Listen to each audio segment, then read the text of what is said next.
আপনি ভালো আছেন দিদি?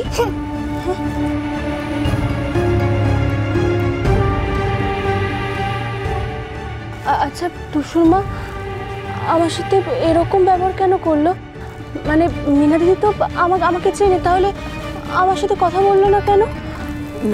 আর গ্রামের সবাই অমন করে তাকিয়ে আছে কেন আমার দিকে? শোনো নতুন, আমি তোমায় বলেছিলাম না গায়ে নানান রকম কথা উঠছে, নানা লোকে নানা কথা বলছে। শোনো না, আমি বলি কি এখন তাড়াতাড়ি বাড়ি চলো, পরে আমি তোমায় সব বলবো। আগে বাড়ি চলো, পা চালিয়ে এসো।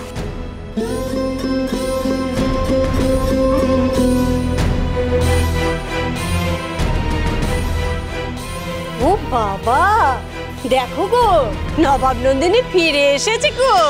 তা বেশ বেশ, তা গিয়েছিলে কোথায়? স্বামী ঘর ছেড়ে? স্বামী ঘর ছেড়ে কোন সুখে মজেছিলে গো?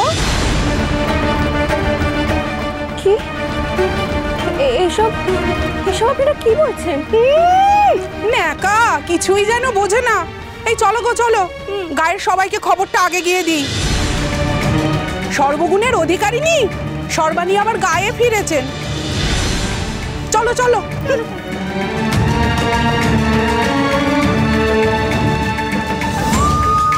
আপনারা ফিরে যেতে পারেন, আমার সাথে তো টুসুর মা আছে, আমি চলে যেতে পারবো। না মা, তা হয় না। আমরা গুরুদেবকে কথা দিয়েছি আপনাকে গৃহে ঠাকুরের কাছে পৌঁছে দেব, তারপরেই আমরা এখান থেকে বিদায় নেব। চলুন মা, চলুন।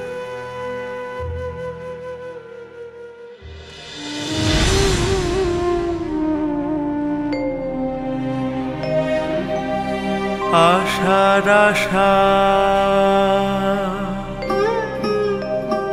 ভবে আশা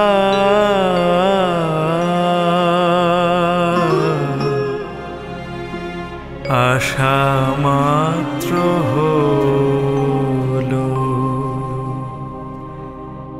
যেমন চিত্রের পদ্মেতে পড়ে ভ্রমর ভুলে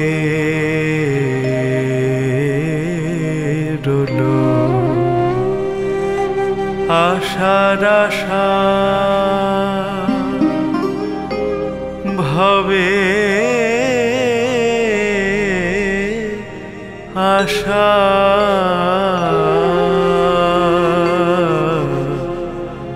আশা মাত্র হলো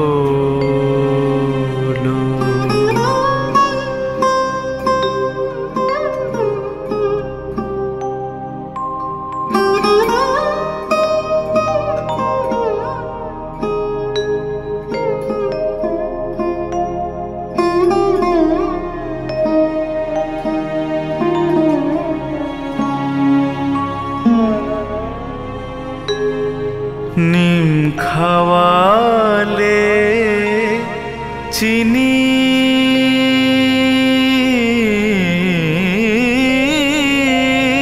বলে কথা করে ছলো ওমা মিঠার লোভে তিতো মুখে সারা দিনটা গেল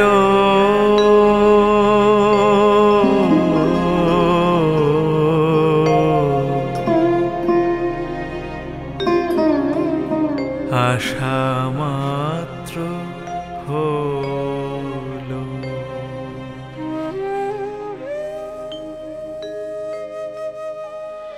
শুনছেন? আবার সর্বাণীর গলা শুনলাম। সর্বাণী আমাকে ডাকলো, ভুল শুনলাম, আবারও আমি ভুল শুনলাম। না না, আমি শুনবো না, আমি ভাববো না। এমনি ঠাকুর ঠাকুর চেয়ে দেখুন কে এসছে।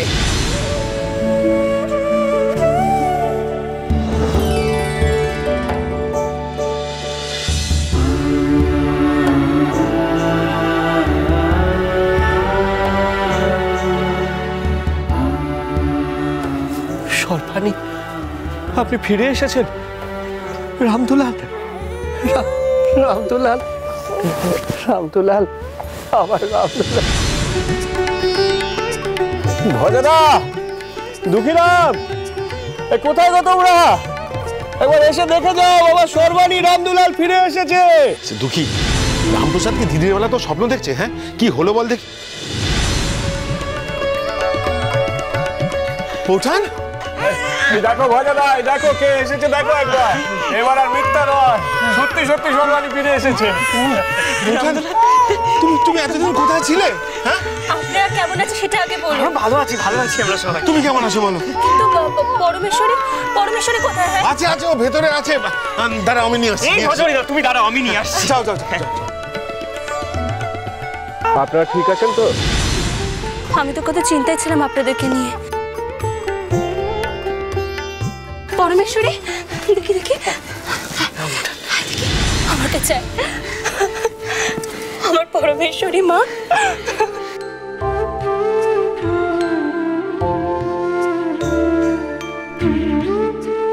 নতুন বৌমা,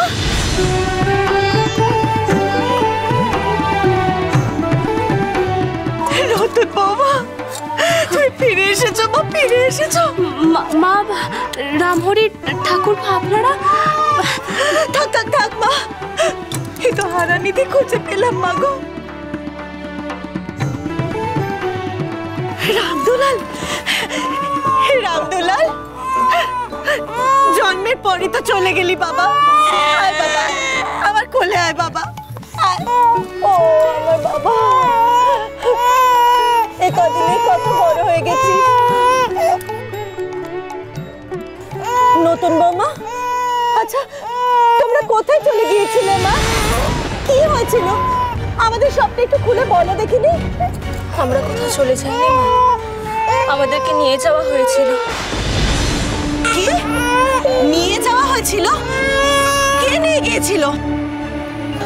সে এক ভয়ঙ্কর দুর্ঘটনা। আমি ৬ষষ্ঠী দিনে যখন বাগানে ফুল তুলতে গিয়েছিলাম, তখন মা ষষ্ঠী নিজে এসেছিলেন আমাদের কাছে। বলছেন সর্বাণী, আপনি মা ষষ্ঠীর দেখা পেয়েছিলেন? হ্যাঁ, দেখা পেয়েছিলাম। মা ষষ্ঠী এসে রামদুলালকে আশীর্বাদ করেছেন।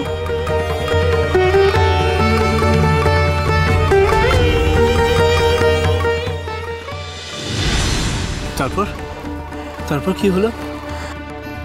তারপর হঠাৎ করে একটা শব্দ শুনতে পাই। কেউ যেন আমাদের কাছে আসছিল।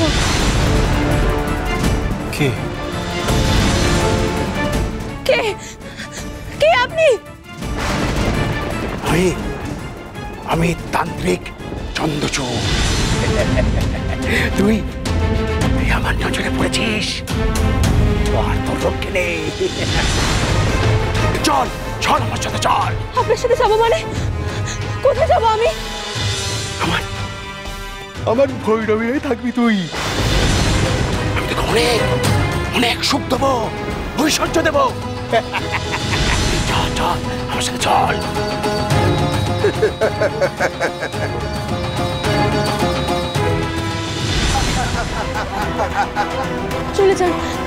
চলে যান এখান থেকে, নাহলে কিন্তু আমি বাড়ির সবাইকে ডাকবো।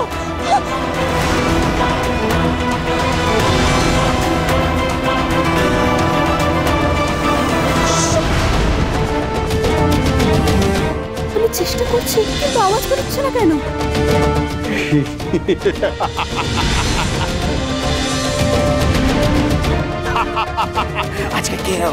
আজকেও তোকে রক্ষা করতে পারবে না আমার হাত থেকে কেউ না। আয় আয় আমার কাছে আয়।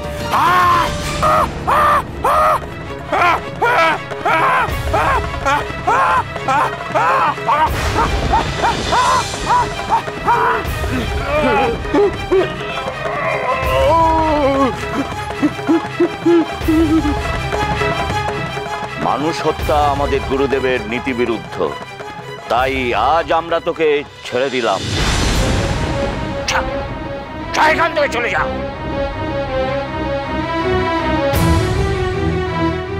তোরা ওই নারীকে কতকাল রক্ষা করবি? তোদের গুরুদেব কতকাল এই নারীকে রক্ষা করবে? আমি 2 পক্ষকালের মধ্যে এই নারীকে হরণ করে নিয়ে আসবো। তোরা ওকে বাঁচাতে পারবি না। আমার মন্ত্রে হয় হয় ও আমার হবে, নাহলে মরবে। ও আর সংসার করতে পারবে না, কিছুতেই পারবে না। ও কিছুতেই সংসার করতে পারবে না, কিছুতেই পারবে না, কিছুতেই সংসার করতে পারবে না।